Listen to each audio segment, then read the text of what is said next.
И така и скока ще падне, защото тя не успя да улови уреда. И отговора предстои на Дария Варфоломеев.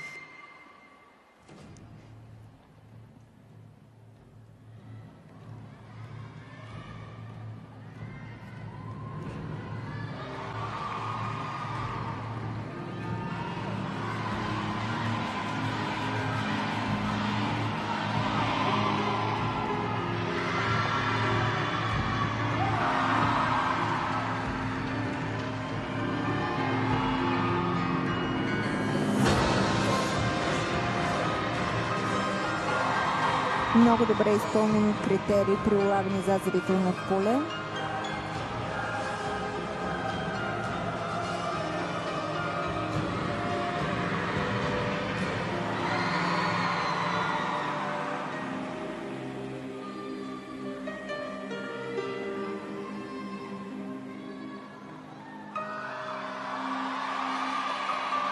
Тук рисунъка на лентата не беше много чист.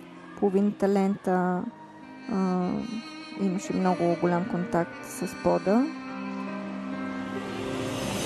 По време на трудността с тяло на паншет.